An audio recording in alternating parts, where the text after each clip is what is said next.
आज घर आने में काफ़ी ज़्यादा समय लग गया था। जैसे ही मैंने घर में कदम रखा, बच्चे बड़े खुश नज़र आ रहे थे। Welcome home mummy. आपको पता है आज कौन आया है? दिलीप अंकल आए हैं। हमें उनके साथ खेलने में बड़ा मज़ा आ रहा है। आप भी हमारे कमरे में आ जाओ, कहकर अमर और समर अपने कमरे में भाग गए। आ गई बेटी तू? दिलीप बड़ी देर से तेरे इंतज़ार में इन दोनों की शरारतें झेल रहा है, माँ ने बगैर रसोई से बाहर आए कहा। हालांकि दिल्ली रिश्तेदारों से अटी पड़ी थी, लेकिन अभी तक किसी दिलीप से तो कोई रिश्ता जुड़ा नहीं था। पापा और बच्चों के साथ एक सुदर्शन युवक कैरम खेल रहा था। निशा को याद नहीं आया कि उसने उसे पहले कभी देखा है। निशा को देखते ही युवक शालीनता से खड़ा हो गया, लेकिन इससे पहले कि वह कुछ बोलता, समर अमर चिल्लाए, आप गेम बीच में छोड़कर नहीं जा सकते अंकल, बैठ जाइए। इनकी बात मान लेने में ही इज्जत है बरखुदार। जब तक यह खेल ख़त्म होता है तू भी फ्रेश हो ले बेटी। दिलीप को हमने रात के खाने तक रुकने को मना लिया है। रमेश जी चहके। वैसे मैं निशा जी का सिर खाए बगैर जाने वाला भी नहीं था, दिलीप ने हंसते हुए कहा। किस खुशी में भाई? निशा पूछना चाह कर भी ना पूछ सकी और मुस्कुराकर अपने कमरे में आ गई। जब वह फ्रेश होकर बाहर आई तो बाई चाय लेकर आ गई। चाय की प्याली लेकर वह ड्राइंग रूम में बालकनी में आ गई। मे आई जॉइन यू? कुछ देर के बाद दिलीप ने आकर पूछा। प्लीज़? निशा ने कुर्सी की ओर इशारा किया। नाम तो आप सुन ही चुकी हैं। काम रश्मि के साथ करता हूँ। यह हमारी बैंक की शाखा खुल रही है, इसीलिए उसी सिलसिले में आया हूँ। आपका पता रश्मि ने दिया? रश्मि? निशा ने भौहें चढ़ाई। रश्मि आपकी मौसेरी बहन। ओ रश्मि, आभा मौसी की बेटी, निशा ने खिसिया कर कहा। कई साल हो गए मिले हुए, इसलिए एकदम पहचान नहीं सकी। और उसने मेरा पता भी याद रखा। अता पता ही नहीं, रश्मि को तो आपके बारे में सब याद है। अक्सर आप लोगों की बातें करती रहती हैं। मेरी तो खैर क्या बात करेगी। हाँ, बच्चों की शरारतों के बारे में शायद माँ ने मौसी को बताया हो, लेकिन रश्मि तो आपके बचपन से चल रहे फेयरी टेल रोमांस, शादी और फिर शहजादे के मेढक बनने वाले दुखद अंत की बात करती रहती है, दिलीप ने बेझिझक स्वर में कहा। कमाल है, जहाँ हम नहीं पहुँचे हमारे चर्चे जा पहुँचे। वैसे उसे कुछ खास मालूम नहीं होगा। जितना भी मालूम है उसकी वजह से उसने कभी शादी ना करने का फैसला किया है, दिलीप ने बात काटी। निशा ने चौंक कर दिलीप की ओर देखा। तो यह वजह है मुझसे मिलने आने की? बगैर असलियत जाने या मुझसे मिले ऐसा फैसला लेना तो सरासर हिमाकत है। मैंने अनीत को इसलिए छोड़ा था क्योंकि उसका दो मुहा व्यक्तित्व था, सबके सामने कुछ और अकेले में कुछ और। अपनी पारिवारिक पृष्ठभूमि के कारण भी वह पूर्वाग्रहों से ग्रस्त था, जो शादी के बाद एकांत मिलते ही उभरने लगे थे। वह बेहद बददिमाग था और गुस्से में उत्तेजित होकर कुछ भी बोल और कर सकता था। गुस्से का आवेग शांत होते ही वह अपने व्यवहार पर बहुत लज्जित होता था, पश्चाताप करता था, लेकिन इलाज के लिए मनोचिकित्सक के पास जाने से कतराता था। यह जानने के बावजूद कि मेरे गर्भ में 2 बच्चे हैं, मैंने अबॉर्शन नहीं करवाया, क्योंकि मैंने सोचा कि बाप बनने के बाद शायद अपनी जिम्मेदारियां समझकर वह अपना इलाज करवा ले। बच्चों से बेहद लगाव होने के बावजूद अनीत का व्यवहार नहीं बदला। इससे पहले कि बच्चे उसके गुस्से का शिकार बनते और किसी पूर्वाग्रह से ग्रस्त होते, मैं अनीत से अलग हो गई। मेरी खुद की तो बढ़िया नौकरी है ही और माँ बाप का संरक्षण भी है, इसलिए मुझे कोई परेशानी नहीं है। अनीत एक मानसिक रोगी है, इसलिए बजाय नफ़रत के मुझे उससे हमदर्दी है। ना ही मेरे दिल में पुरुषों, प्यार या शादी को लेकर कोई कड़वाहट है। तो फिर रश्मि किस खुशी में मेरे नाम पर शहीद हो रही है? निशा ने हंसते हुए पूछा। दिलीप भी हंस पड़ा। यह तो रश्मि ही बता सकती है। मैं नहीं चाहती कि मेरी वजह से कोई ज़िंदगी में गलत फैसले ले। मेरा रश्मि से मिलना बहुत ज़रूरी है, लेकिन यह ज़रूरी नहीं कि रश्मि आपकी बातों पर विश्वास करे। ज़रूर करेगी जब उसे पता चलेगा कि मैं दूसरी शादी करने को तैयार हूँ। मगर ऐसे आदमी से जो मेरे बच्चों को एक सुरक्षित खुशहाल पारिवारिक जीवन दे सके, क्योंकि भौतिक सुविधाओं और नाना नानी के लाड प्यार के अलावा एक पिता का संरक्षण, अनुशासन और स्नेह बच्चों के व्यक्तित्व के संपूर्ण विकास के लिए बहुत ज़रूरी है। दिलीप ने एक गहरी सांस ली और बोला, आप ठीक कहती हैं। पिता का अभाव क्या होता है यह मैं बहुत अच्छी तरह से जानता हूँ। पापा मेरे जन्म से पहले ही गुजर गए थे। पैसे की कोई कमी नहीं थी। चाचा और मामा वगैरह ने संरक्षण और भरपूर प्यार दिया, लेकिन जिन पापा को कभी मैंने देखा ही नहीं, उनके बगैर आज मुझे अपना जीवन अधूरा लगता है। ऐसा लगना स्वाभाविक है, क्योंकि जीवन में प्रत्येक रिश्ते अपनी अलग उस्मा, अलग अहमियत होती है और कड़वाहट किस रिश्ते में नहीं आती। सगे बहन भाई एक दूसरे के जानी दुश्मन बन जाते हैं, लेकिन एक भाई की धोखा देने पर दूसरे भाई से तो कोई मुंह नहीं मोड़ता। फिर पति पत्नी के अलगाव को लेकर इतना हो हल्ला क्यों? रश्मि का कहना है कि आपकी प्रेम कहानी का दुखद अंत देखकर उसका प्यार मोहब्बत पर से विश्वास उठ गया है। अक्सर अखबारों में घर के पुराने नौकरों की गद्दारी की खबरें छपती रहती हैं, लेकिन उनको पढ़कर लोग नौकर रखना तो नहीं छोड़ते, ना ही बीमारी के डर से बाजार का खाना। निशा जोर से हंसी। फिक्र मत करो, मैं रश्मि को अनित के व्यवहार और अपने अलगाव की वजह समझाकर उसका फैसला बदलवा दूंगी। कोशिश करता हूँ कि अगले टूर पर रश्मि को साथ ले आऊँ। नहीं ला सकी तो बच्चों की छुट्टियों में मैं दिल्ली आ जाऊंगी। तभी नौकर खाने के लिए बुलाने आ गया। चलने से पहले दिलीप ने पूछा कि क्या वह फिर बच्चों से मिलने को आ सकता है, और निशा के बोलने से पहले ही माँ पापा ने सहर्ष सहमति दे दी, चूँकि उसे उसी रात वापस जाना था। अगले रोज़ दिलीप निशा के लौटने से पहले ही आकर चला गया। कहता था 10 दिन बाद वह फिर आ सकता है।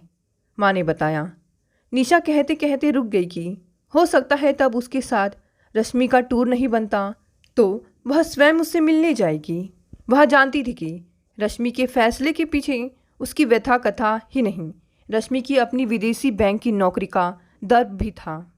उसे समझाना होगा कि चंद साल के बाद जब सहकर्मियों और दोस्तों की शादियां हो जाएगी तो प्रभुत्व वाली नौकरी के बावजूद उसे लगने लगेगा कि वह नितांत अकेली, असहाय और अस्तित्वहीन है।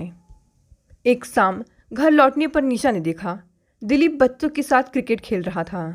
कुछ देर के बाद वह अंदर आया। रश्मि का टूर नहीं बनवा सके? उसने कुछ देर के बाद पूछा। बनवाने की कोशिश की ही नहीं, दिलीप ने सांस लेकर कहा।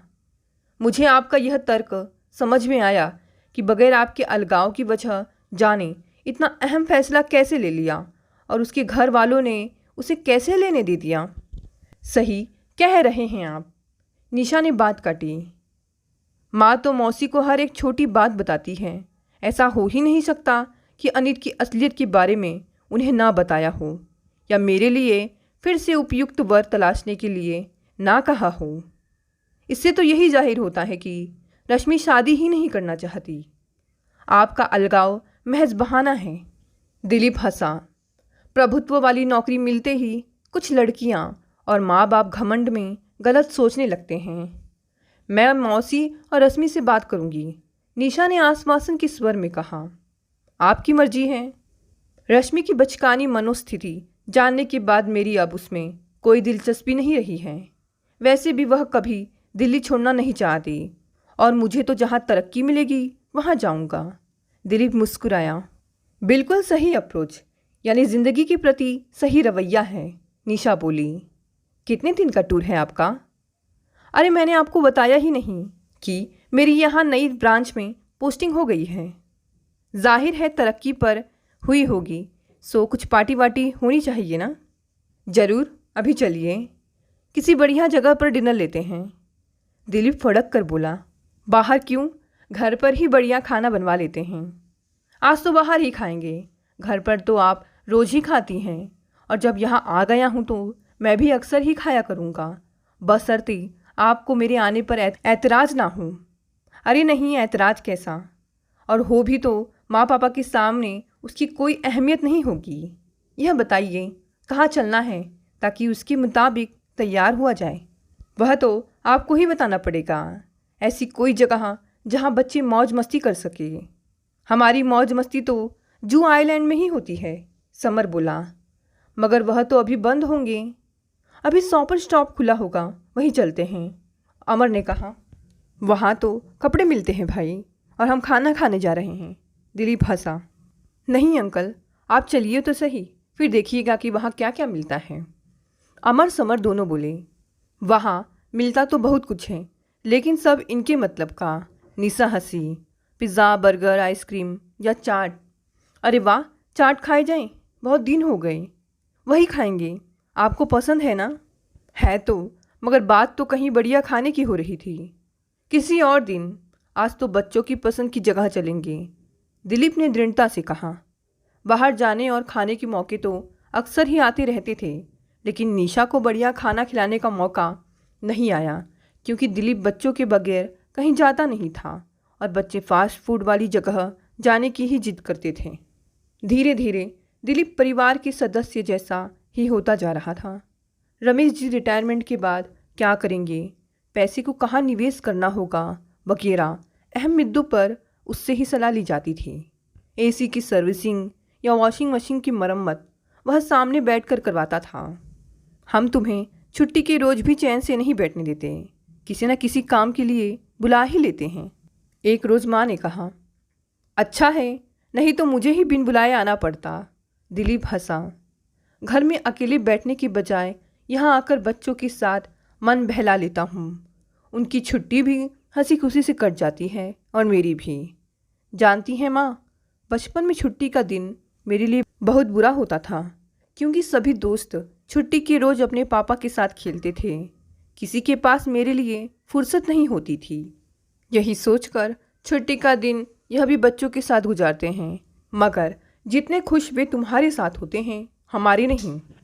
उम्र का फ़र्क बहुत मायने रखता है, माँ ने कहा। आप ठीक कह रही हैं। दादाजी के साथ उतना मज़ा नहीं आता जितना चाचा जी के आने पर या छुट्टियों में मामा के घर जाने पर आता था। वे लोग तुम्हें शादी करने को नहीं कहते? वही नहीं, अब तो यहाँ के पास पड़ोस वाले भी कहते हैं, दिलीप हंसा।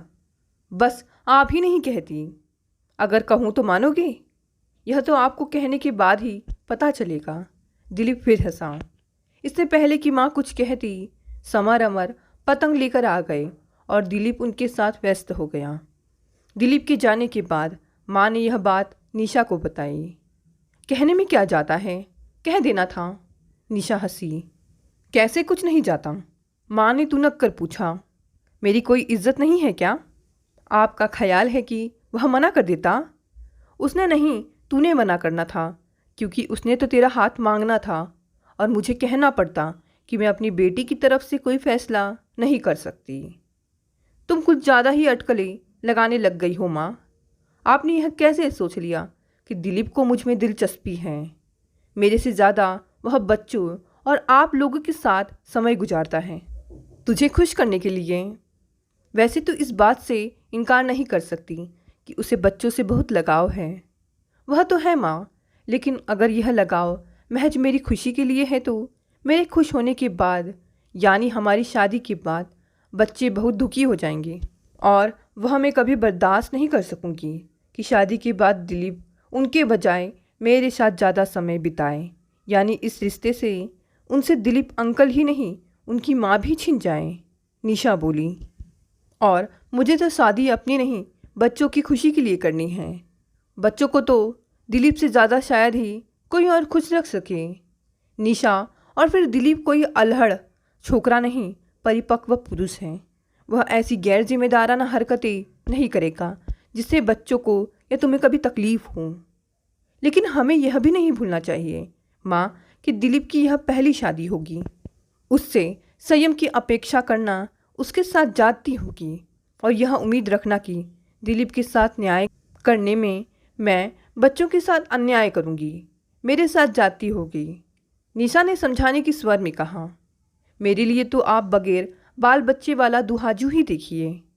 माँ निशा के तर्क को काट तो नहीं सकी, लेकिन दिलीप के जैसे सर्वगुण संपन्न दामाद को खोने का लोभ भी सवरण न कर सकी। उन्होंने पति से बात की। निशा बिल्कुल ठीक कह रही है, मैंने कहा। और फिर इस बात की भी क्या गारंटी है कि दिलीप यहाँ निशा के लिए ही आता है? बच्चों में अपना खोया बचपन ढूंढने नहीं। कभी तुमने सोचा है कि 30 की उम्र हो जाने के बाद भी दिलीप कुंवारा क्यों है? हो सकता है शादी ना करने की कोई मजबूरी हो।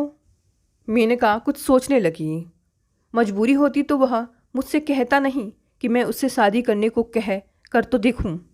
तो कह कर देखती क्यों नहीं? अगर उसने निशा का हाथ मांगा तो क्या कहूँगी? वही जो निशा ने तुमसे कहा है। अगर उसे निशा से शादी करनी है तो वह उसकी इस शंका का निवारण करना चाहेगा और इसमें मैं उसकी मदद कर दूंगा। कैसे? वह जब समय आएगा तो बता दूंगा। फिलहाल तो उसने तुमसे जो कहा है वही तुम उससे कह कर देखो। अगली बार दिलीप के आने पर मेनका ने कह ही दिया, तुम भी अब शादी कर लो दिलीप। अगर आप करवा रही हैं तो कर लेता हूँ माँ। करवा तो दूँ, मगर किससे? यह मैं कल बताऊंगा। दिलीप गंभीरता से बोला। मेनका चौंक गई। कल क्यों? क्या इसे कोई और लड़की पसंद है जिसे लेकर कल उनके पास आएगा कि इससे आप मेरी शादी करवा दीजिए? और वह बेगानी शादी में अब्दुल्ला दीवाना बन जाएंगी। बाप बेटी का तो हंस हंस कर बुरा हाल हो जाएगा। यही सब सोचते हुए उन्हें रात को बराबर नींद नहीं आई और सुबह उनका चेहरा उतरा हुआ सा था। माँ का ब्लड प्रेशर फिर ज़्यादा सा लग रहा है पापा, निशा ने सुबह नाश्ता करते हुए कहा। मेरी तो एक ज़रूरी मीटिंग है, सो मैं तो रुक नहीं सकती। लेकिन आप माँ का ब्लड प्रेशर चेक करवाने के बाद ही ऑफिस जाइएगा। मेनका कुछ प्रतिवाद कर सकती, इससे पहले ही रमेश ने कहा कि ब्लड प्रेशर तो मुझे भी चेक करवाना है, सो दोनों चले जाएंगे। निशा के जाने के कुछ देर बाद दिलीप आ गया। अंकल, आप थोड़ी देर रुक सकते हैं प्लीज़? मैं आप दोनों से निशा जी और बच्चों की गैर हाजिरी में बात करना चाहता हूँ, दिलीप ने विनीत स्वर में कहा।